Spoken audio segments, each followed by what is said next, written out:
Se a sua máquina de lavar está fazendo um barulho estranho na centrifugação, como se estivesse raspando algo, o problema pode ser mais simples do que parece. Em muitos casos, o barulho ocorre devido ao desgaste ou falha no acoplamento da polia, peça responsável por transferir a força do motor para o tambor da lavadora. No caso específico que analisamos, os dentes estão desgastados, o que impedia que ela acoplasse corretamente, gerando aquele som de raspagem.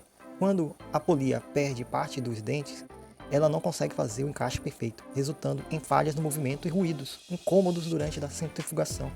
A solução é bem simples: substituir a polia desgastada, com isso o barulho desaparece e a máquina volta a funcionar de forma silenciosa, sem comprometer o desempenho no ciclo de centrifugação. Essa dica é para você que é técnico, para garantir uma solução rápida e eficiente para o cliente. Lembre-se de sempre encontrar esse tipo de barulho, verifique a polia de acoplamento primeiro e troque ela se necessário.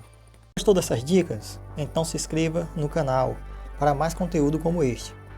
E se você quer dar um passo além e conquistar mais clientes, aumentar seus ganhos e tornar um expert no conserto de máquina de lavar, eu tenho uma ótima notícia para você. Eu recomendo o curso que está aí na descrição do vídeo, que vai do zero ao avançado, com certificado válido em todo o território nacional. Você vai aprender tudo o que precisa para se destacar no mercado de trabalho, com aulas práticas e focadas no dia a dia do técnico.